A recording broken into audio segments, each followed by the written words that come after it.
Okay, we're going to get started here with our first of our 7 listening sessions for DDSN commissioners to hear from stakeholders about the enhanced FMAP process, about what should be done with the enhanced FMAP that comes to us as a result of the American Rescue Plan. So first of all, I want to let everybody know that this is being recorded. So for everybody that is listening online, as well as in person here, this is being recorded.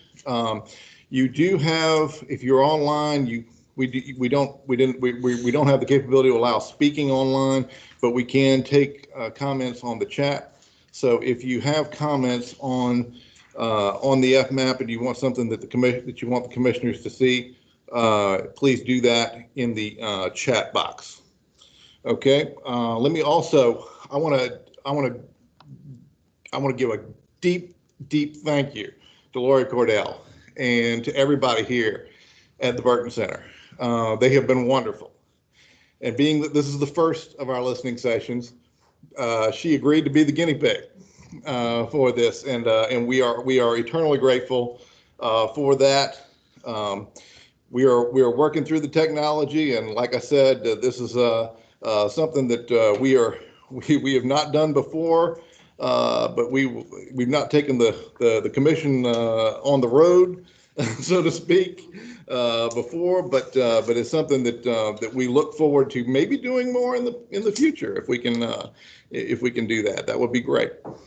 So what we have here, and we actually have a bonus. We have 2 commissioners here. Each one of these listening sessions is really set up for one commissioner in their congressional districts. And if you don't know, DDSN is set up. The commission is set up through congressional districts. So each one of our commissioners, we have 7 of them. We have 7 congressional districts. So we are in the 3rd congressional district right now, and the commissioner for the 3rd congressional district is Senator David Thomas. He's our host commissioner here, but we also were fortunate by a meeting at elsewhere. Robin Blackwood, our commissioner from Greenville, which is the 4th congressional district, and she will be having a listening session later on this week on Friday, and we think that's going to be at 3 p.m. So that's a change. So that will be forthcoming. But we are very happy to have 2 commissioners here to hear input. And so without any further ado, I think that is all the housekeeping we need to do. I'm going to introduce Senator Thomas to make some opening comments.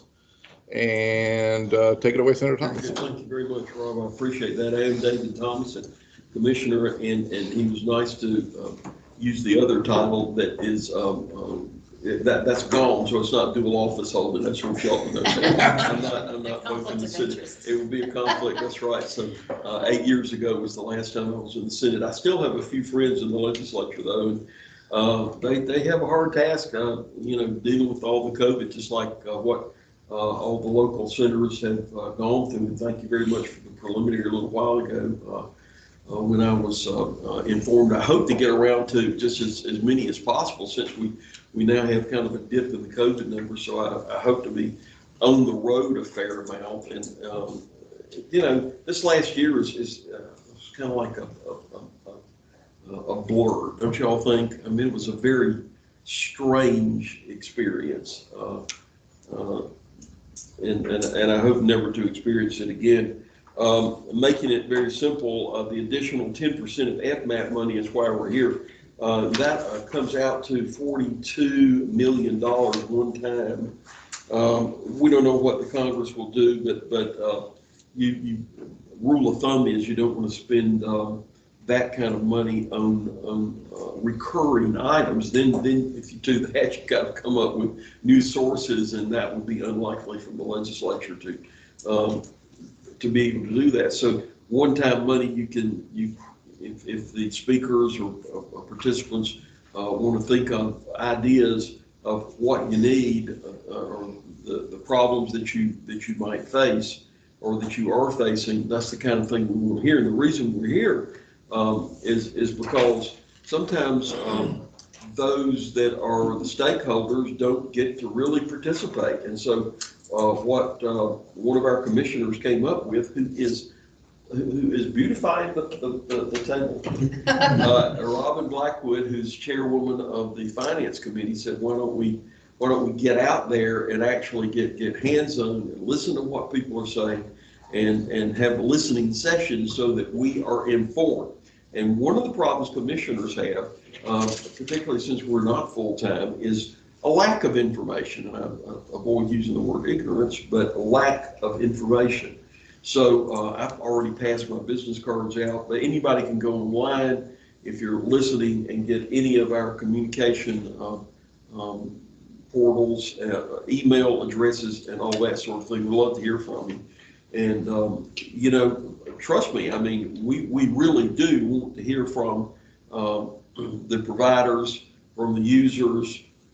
If you're having problems, let us hear about it, because if we don't know what the problems are, there's nothing much we can do. We're just sort of, you know, having meetings once a month. That's all online. The committee meetings are all online. We try to be as transparent as possible, so anybody in the governor's office, any individual just out in the world can see what we're going through, what staff is proposing, so that everything, as much as possible, is as transparent as possible. So available for the next year, it's expected approximately $42 million for this 1 year period. The money is to be used to add to, not replace, existing state funding on Medicaid. We can't go below or cut services, but we can use this money to expand them. Funds can be used to design and implement short-term activities to strengthen HCBS system in response to the COVID-19 public health emergency, as well as longer-term strategies to enhance and expand the HCBS system and to sustain policy and effective programs and services. We have 3 years to spend the additional money, so it doesn't all have to be spent just immediately. That's basically it. Those are the parameters. We have to get out our plan submitted to HHS, Health and Human Services, by the end of the month. So that's why we're here today. We're moving as quickly as we can to get y'all's input, advice, and help. And we're just wide open for your good ideas. And thank you all for being here, and those that are listening online. Thank you very much for being here. So I think we have 2 speakers. Before we do though, if Commissioner Blackwood has anything. I just wanted to say thank you for being here, and thank you for those that have provided us input so far. I see Jason and Taverner sitting here, and we just really appreciate from hearing from people. We care about what you have to say, and we want to listen and learn, and you know, provide some suggestions to DDSN on what we feel is the best use of this money. So thank you so much. And to make sure we didn't get carried away, some major staffers are here that just in case one's at the back. We've got one that introduced, and then their secret weapon might make it right over there. I'm telling you what, these guys are, you know, the top tier in the department. So we really do appreciate them coming out, and they'll be doing that. How many of these will be doing that? 7 of them. Because there's 7 districts. Are we the first? We are. We're the first of 7. So there we go. So by the time it's over in another 2 or 3 weeks, I hope that we will have attained a very high degree of understanding. All right. We're going to hear from my host first, Lori Cordell, here at the Burton Center. Yay. She had to Thank stand you up for here. putting us. You come over to the podium. Appreciate you letting us come here and using your facilities. Absolutely. Glad that you're here. Thank you. I hope I don't show my ignorance here, but it's not going to be hard to do. I guess some of the information, I mean, as far as the questions for this would be, we have a big problem with retaining our employees. I think that's a huge area. Right now, we have about 38 to 40 vacancies, staff vacancies here, which is a lot. And I know that there's other boards that maybe have had to close homes because they didn't have staff. I mean, we're struggling for staff. So I think retaining, recruiting workers anyway would be helpful. We talked about in the past telemedicine. There is a cost with that. My understanding, we don't do the telemed at this time, but I know that some other boards do. Just help possibly with that. I guess another thing is kind of what are some of the families asking for too. I haven't, just getting them back to our day programs just recently. In this building, we operate about 150 individuals work here. We're up to about 80, 85 right now. I'm hoping in the next couple of weeks, we're going to be back to full force. It's been really tough on these families to have them at home for so long. And I'm just hoping that they're going to be able to get whatever services that they're needing above and beyond what they're receiving now, if they're receiving what they need. We talked earlier about nurses, and I know this isn't, it's not recurring money, I understand, but just direct care pay. We struggle for nurses. Incentives. Bonus. Absolutely, anything. I've gone a year and a half with 2 nurse vacancies. That's never happened, ever. The incentives outside of here, we have Self Hospital here, Prisma. There's so many other hospitals, some nursing homes. They're able to offer so much more than we are, and the incentives are just crazy out there. I mean, they sign on bonuses. Anything like that would be a tremendous help.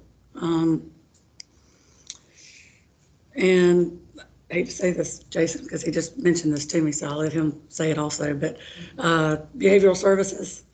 I was trying to go through a list earlier, and we were talking just briefly, and he mentioned behavioral services, and that's a huge area of need. And working with, we do have a good relationship right now with our local mental health provider, but it's really not enough. I don't think to really meet the needs of a lot of the individuals' behavioral needs that they have, and we contract with providers, other providers for behavioral needs, and it's costly. It's very costly. That's just a few things that I came up with, being kind of new to this and not quite sure what to expect. So thank you for your time and listening. Thank you. Thanks. Thank you. Okay, great. Jason Tapper? Okay, Director Warren.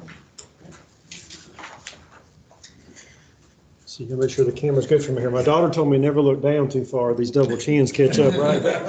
She's been helping me with my selfie. She's been trying to get me right. I take an awful selfie, evidently, for her. But good afternoon, Jason Tavener, Executive Director in Lawrence. Thank you, Commission members, for being here and for this opportunity. This is very much appreciated. So I did send in some thoughts, and so I'll expand on those. So I agree with you. Direct support professionals, DSP, recruitment, retention. I was at a tennis tournament this weekend in Florence, and I saw a sign that kind of caught my attention. McDonald's in Florence has a $500 hiring bonus.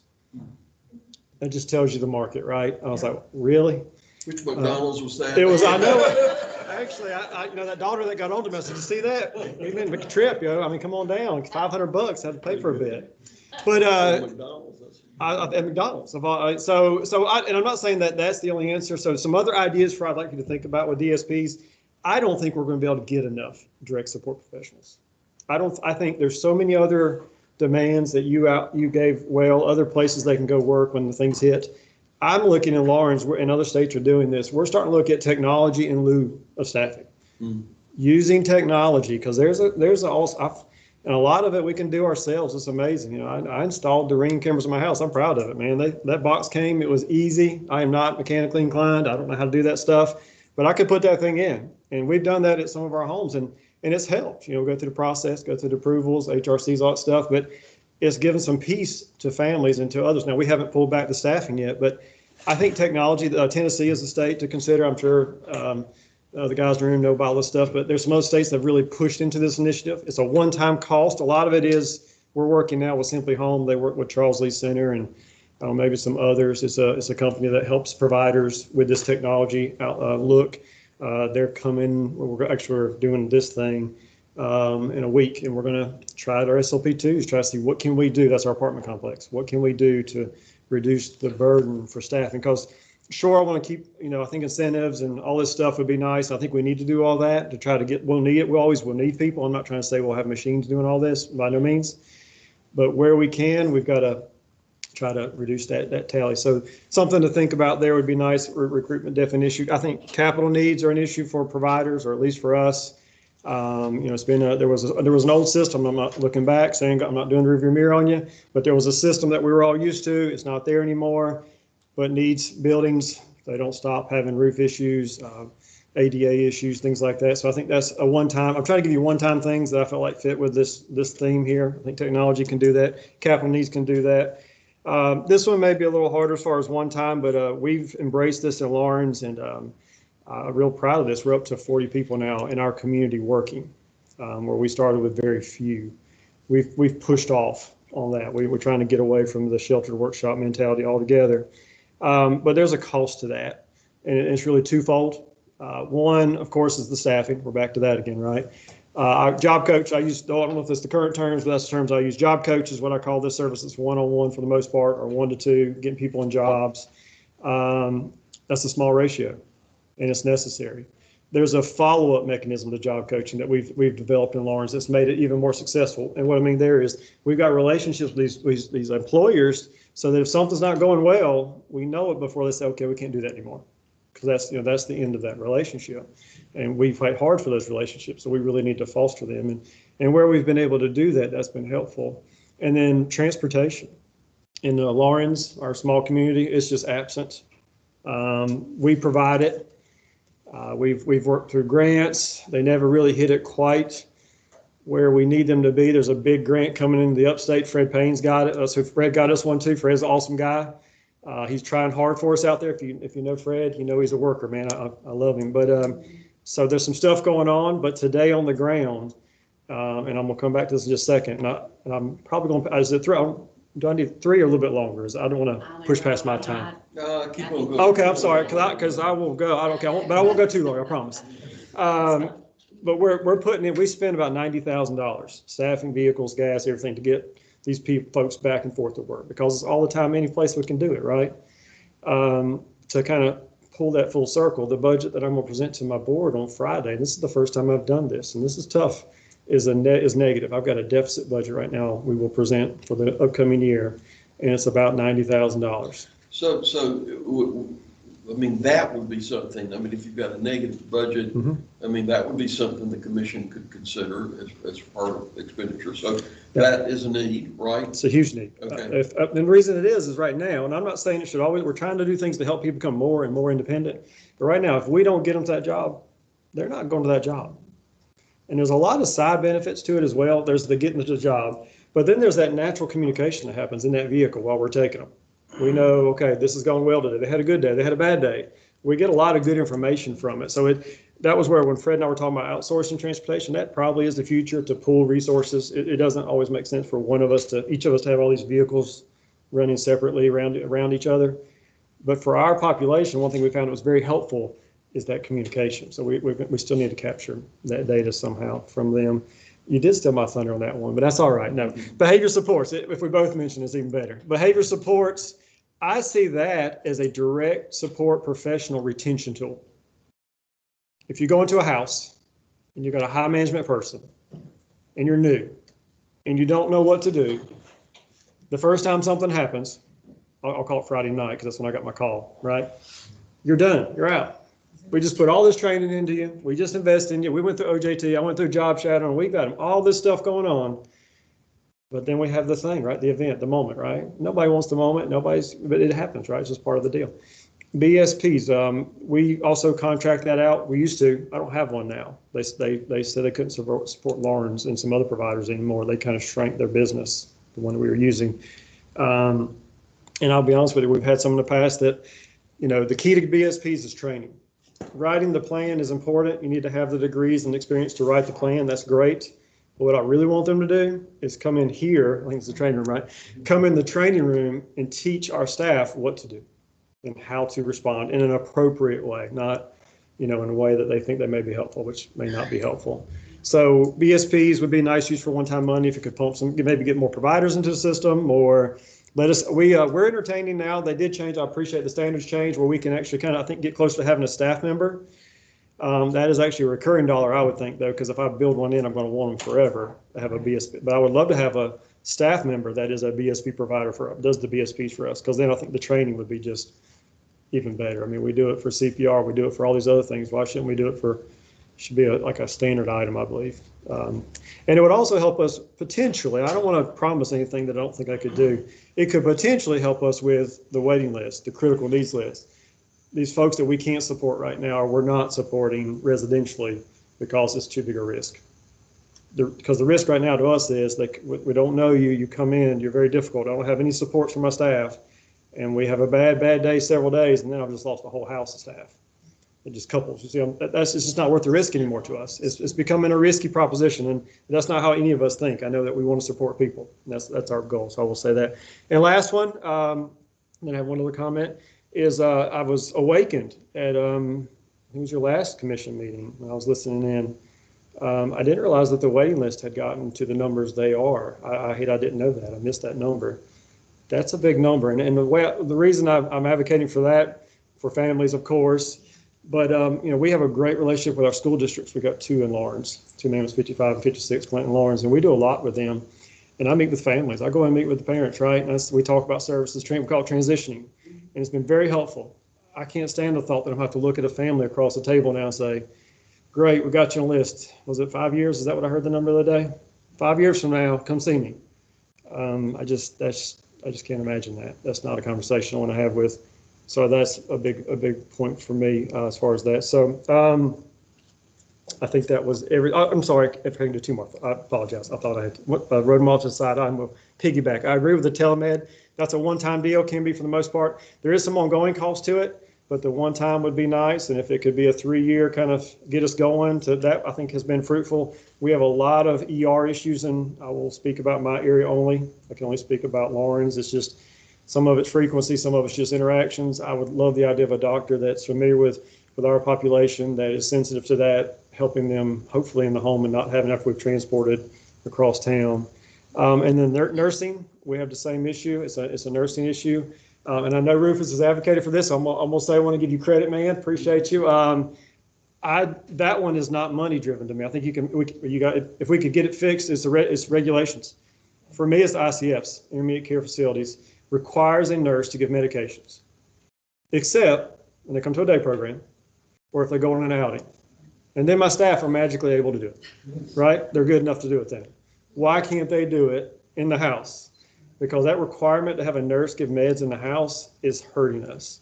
It's taking a nurse resource that I really need out teaching and QAing, and I got her passing meds because I'm down 2 or down 1, and we're just trying to make it happen. It's a reg, and I know Rufus has hit it. He may want to speak on that. I came to him with this one. If that reg, help me with that. Is it okay? Sorry, there's the expert back there. I know he knows this way better than I do. But that reg, if it could, and I know it'd be difficult. I'm not trying to say I don't, but if that one thing could change for us, that would relieve that pressure point of nursing services that are very difficult. You are so right. Yes. To find. We just can't keep. Excuse me. Has there been any movement on that, Rufus?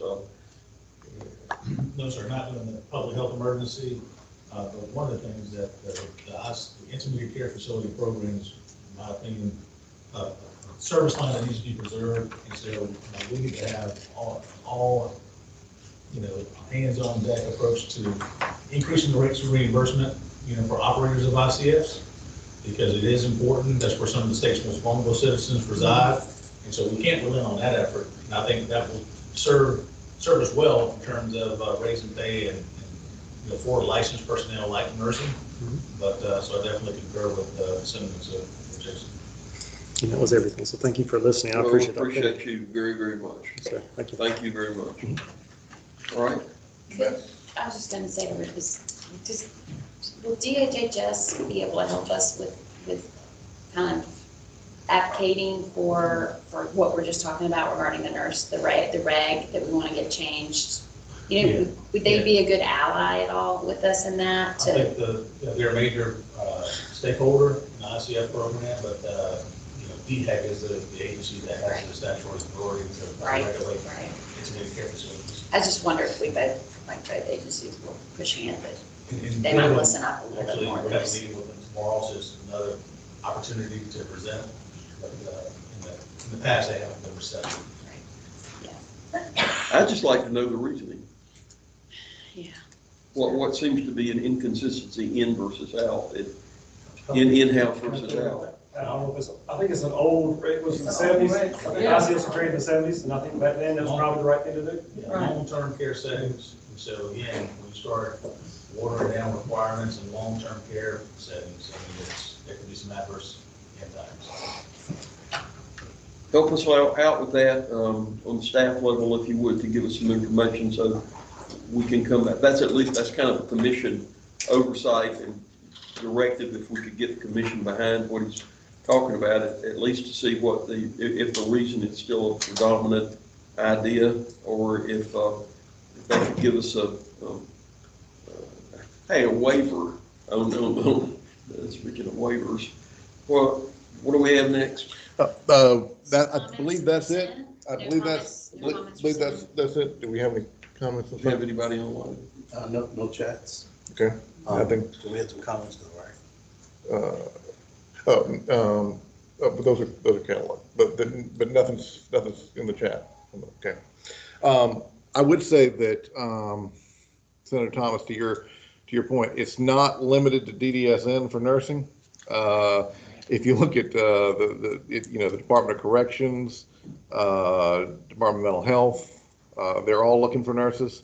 So it's one of those things where I think that it would be a big group that would be going to DEC to get some relief as far, because quite frankly, I mean, it's just a matter of how many nurses we're producing and how many nurses that are out there.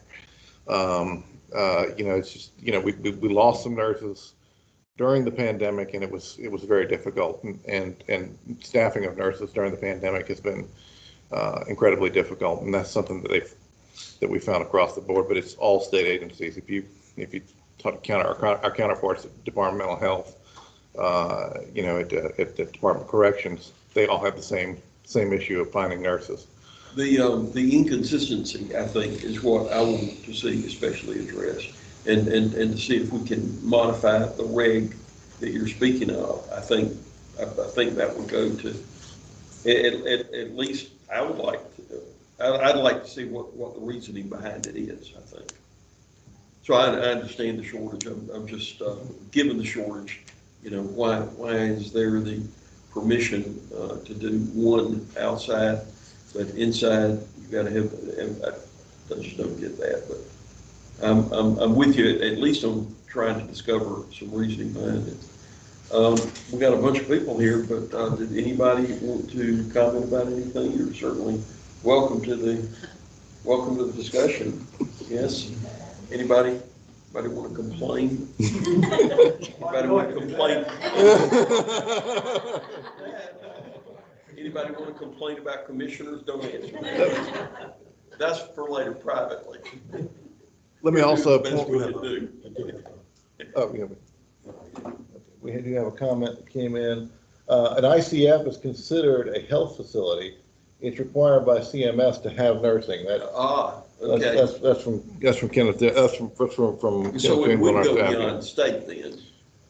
Right. If that's the issue, so that would, does anybody have any insight on that? Did you have? No, it's actually federal reg. Yeah, Yeah, if it's a federal reg, we'd have a problem trying to modify it, yeah. I would think. And the first place to do it would be to work through DHEC.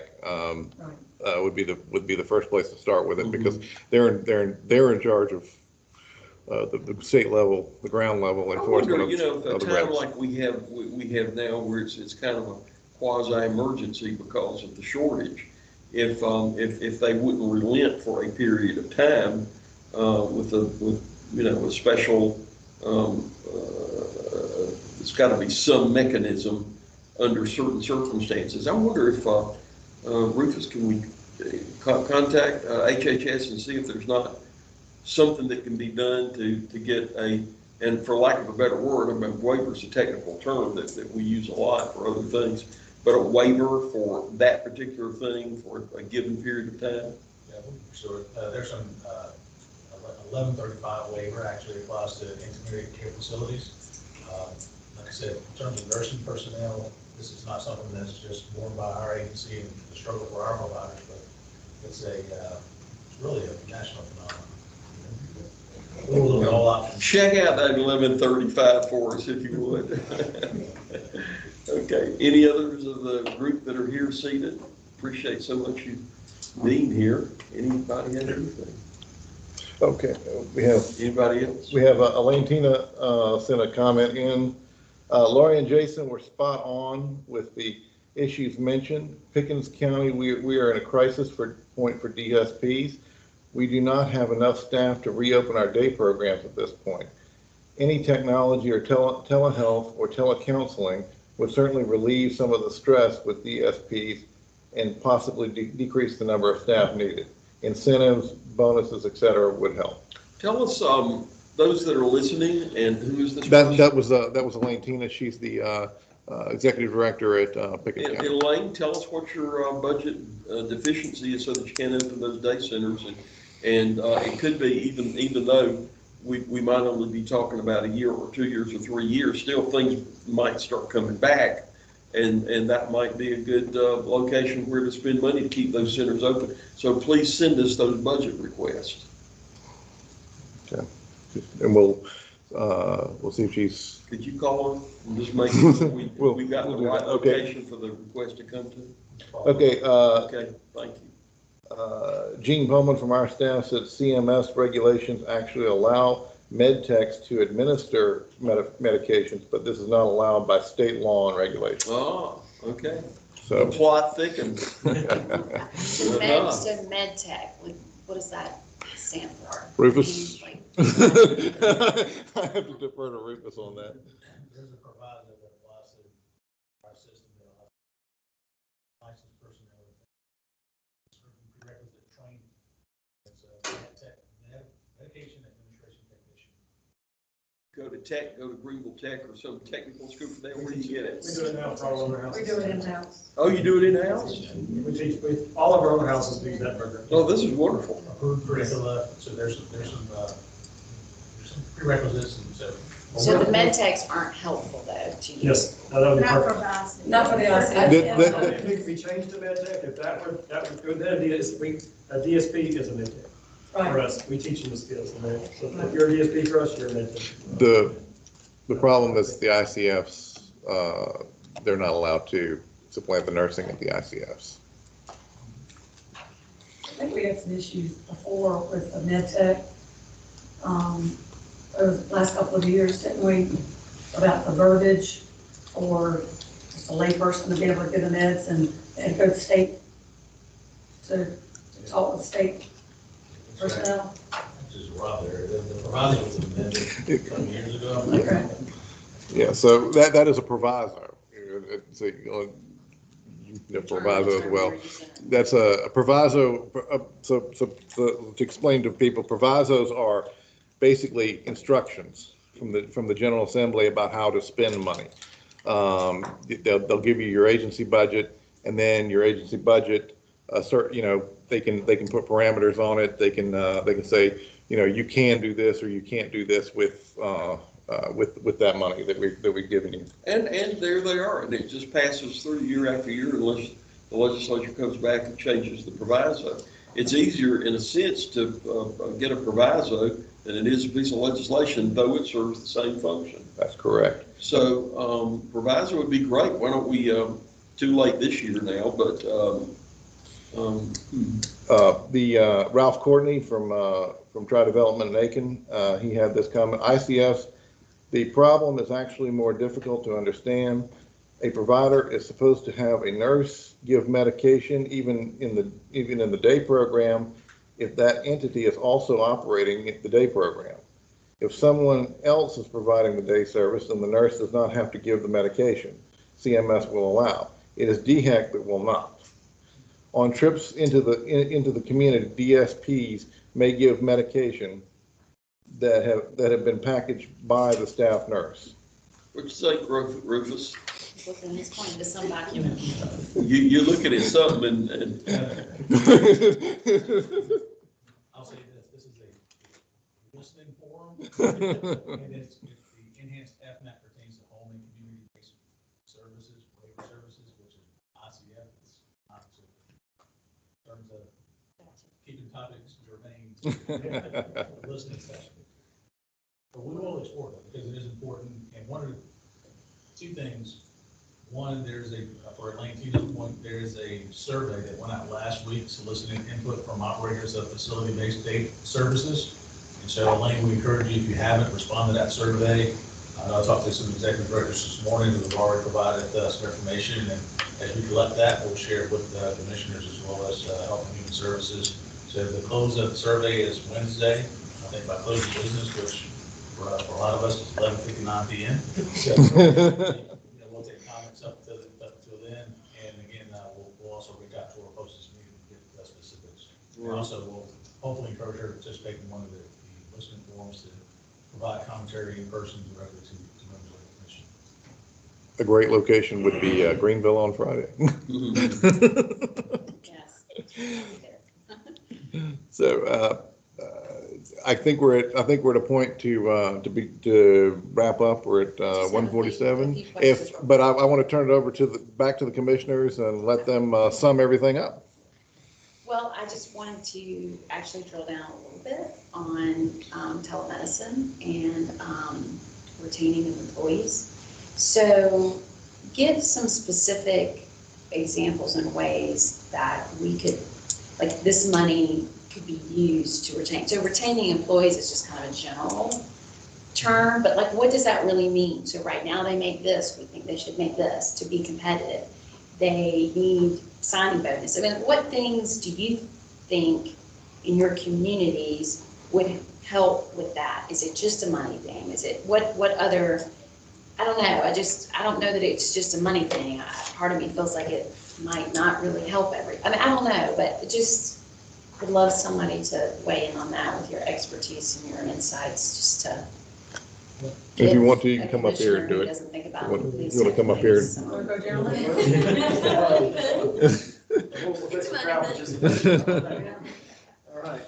All right. So I think you're right. I definitely have to say money would help because that's what everybody on this call would want me to say. But when we approach recruiting and retaining, we really do it differently than that. I think it's three things. One is, and I'll break it down to Lauren's language, do you like or not like your manager? So we've got to strengthen our managers. So I think if anything that you could do to help us strengthen our management teams, and I'm talking about the middle manager teams. Of course, those folks here, we need a lot of help too, but that's where the middle manager for a house determines if I have a good house or a bad house. If outcomes are happening at that house or if they're not. If the four people that live there or they that live there have a good quality of life or don't. So that's one of the most important people to me in the organizations right there. So training for them about how to form relationships, because it's about relationships, that's retentions, relationships. The second thing is, and that's number one. Number two for us is training. You know, if I don't know what you expect of me or how to do it, and I put in here tools to do it. So you got to have the things to do it. Then I can like my manager, but over time, something's going to happen where I didn't know that I was supposed to do that, and then I'm going to get in trouble, and I'm not going to like that. So training for our staff. Now, that's where I throw in and this is, again, love some folks that chime in. This, to me, means like the BSP thing I hit on. That's a tool that's not in the toolbox right now, and I think it's missing. I think the telemeds is a good tool for the toolbox, too. It would take that pressure off of our staff. Because I started thinking about, why do nursing homes, how do they differ from us? Because I really had this mindset that we could pay a little more than the local nursing homes in Lawrence, and then I could pull their staff into my facilities. That was my plan, right? I was going to go find out what that Martha Franks, all these places that are in my community, I was going to find out what they paid, and I was going to go just a touch above, because at that time I had this theory that most people in our agency would leave for a quarter, right? But it was not true, thank goodness. But, I was going to pay more and bring them on over. And then as I got digging into that, it wasn't a good comparison, because our folks do a whole heck of a lot more than maybe just a CNA over at the nursing home. They got somebody to cook over there. Got a whole area that cooks at the nursing home, right? Well, that's our staff, right? They got an activities person over there, right? No, that's our staff. They got the CNA role. That's our staff. So our staff is a tough role. So training them to do all these things that we expect them to do, and then money. So 3 is money, and it's in there. It's never gone. But it's third. So that's what I would suggest, is help us train our management staff, help us train our staff, help relationship building if there's any way to do that. And bonuses. Bonuses are great. And I don't want anybody to get mad at me for this one, but it's as good as the paycheck and maybe a month later. That's how I look at that. Unless you can keep doing it. Unless we can keep it up. If it's got a special purpose, we achieve this goal as an agency or as a unit, and we got this and we can raw around it. Sure, it's a nice thank you. But that, I don't think it gets you that vested person. And the magic number for us is 6 and 1, 6 months and 1 year. Our turnover is better after 6 months, and it's great after a year as far as our churn in Lawrence. We track that pretty heavily. If I can get you to 6 months, I feel better about you staying. If I can get you to a year, usually you're vested. You fall in love with somebody at the house, the folks we support, and you're in, and they're good and they're awesome. So that's what we shoot for. So that's mine. What do you think about on that specific question? Did we leave anything out? Okay. Well, I'd like to add the behavior support. I really think that's one of the major things that ties into the retention. You want to come up here? Oh, They I think can't hear you. They can't hear you. Just because the people listening are going to be able to. I'm with Laurie's board, I'm a Growth Center. So Okay. speaking for our agency. Well, thank you for being here and for speaking up. Because we're here to learn, and we can't learn if we don't hear anybody talking. And this may not make sense, but it's the BSP, the behavior support, ties into the retention. And a lot of it is back in the old days when we had Dr. Green, Pat, you and I just talked about it. Our behavior sometimes gets so extreme that we don't even know how to train our staff of what to do. So in the olden days, when we have a new staff right now, we need to call, we need help. Whitten Center used to have a stabilization unit, and you almost don't have that now. So some of the things we need is a short term, we want to keep this guy, but we can't keep him because he's running out in the highway or he's abusing our staff. Right, aggressive. So we have nothing to do. We call and we just try to get medication, but I think if we had a unit to stabilize and then come back to us, it would help even keep the staff, because the staff are going to leave. They get battered. So I think that's just we used to have it, it's probably a continuous funding, but it's something we really need. Well, behaviors are never going to go away in our population. I mean, it's so. But used to, you would go to have address Whitten, it long yeah, term. they would stay at Whitten for 2 or 3 weeks. The doctor would stabilize, figure out the medicines that would work, and then they would come back to their placement. So I think that's a big one. Sorry, I'm piggybacking on you too, Jason. Thank you. I appreciate that. Okay, more Commissioner?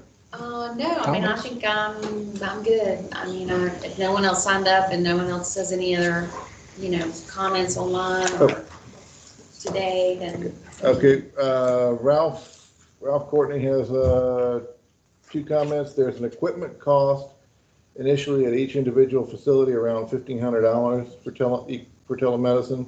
Needs startup funds.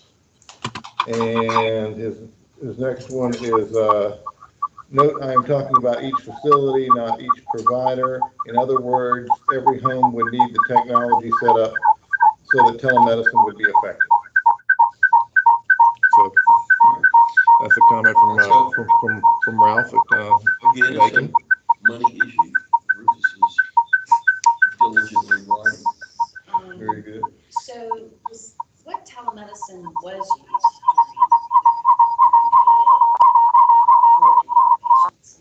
I think there was some, right? It wasn't like you could do your doctor visit.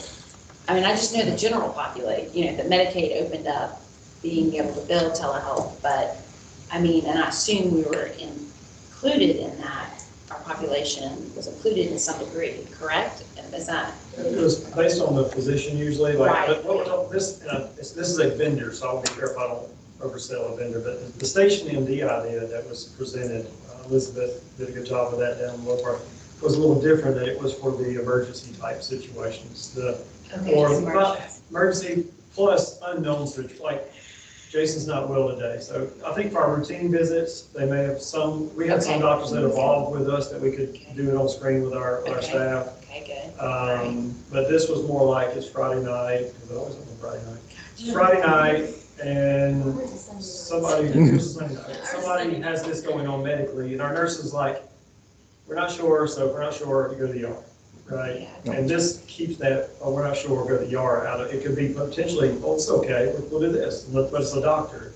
It's not us taking on that one, that responsibility, liability, honestly, some of that, into the expertise. So that's, I think, the benefit of that one, the station, indeed, that is that. Okay. And also the cost involved when you send someone to the ER and you send them out, so you gotta have staff to go with them. A lot of times, I know at our hospital in Anderson, the wait is horrendous. And my stepdaughter is an ER doc in Anderson, and I know they've done some cuts there, and it's a horrendous wait. So And the hospitals will tell you it's the most expensive way to do medicine is just to send somebody to the ER. Exactly. They're sitting in the triage with staff that we have sent with them, and often their shift will end, and they're still there, and somebody had to take their place, and so it's very costly. And the visits with the doctor are generally like 10 minutes, and Right. After you've sat there for 3 hours, yeah. Okay. Okay, Senator Thomas, do you have any other? Well, if you have any other comments? Nope, I think That concludes us. Then we're going to be accumulating this and the other 6 sessions, of course, and we will make the recommendations at the end of the month after they've all been put together with the Department of Health and Human Services. And if you all have any further suggestions, and this is prepared by staff, interestingly, by comments, you can send them to not staff, but to me. Rufus, you've been at work on my notes. I know you.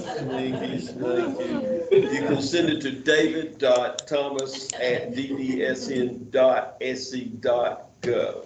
I'll say that again, because I don't even know this. the government email. david.thomas@ddsn.sc.gov. And thank you very much. Okay, We appreciate and, all of y'all for coming in, all those that wrote in and the ones that are just listening. There you go. Okay, we'll do that. And I want to thank everybody. And again, like I said, this is the first, and I appreciate both Senator Thomas and Commissioner Blackwood and Lori here at the Burton Center for hosting us and doing our first guinea pig session of these listening sessions. We appreciate all of the input online. Thank you very much, and we will go ahead and end it with letting everybody know that our next listening session will be in Clarendon, and actually in Manning and Clarendon County tomorrow afternoons. You can check all that out, and the other listening sessions as well are all listed on the DDSN website under the recent news. So you can mix this one right into that one. That's exactly right. That's exactly right. And we'll go ahead and end this one for today. Thank you all very much. Thank you. Appreciate it too. Oh, good.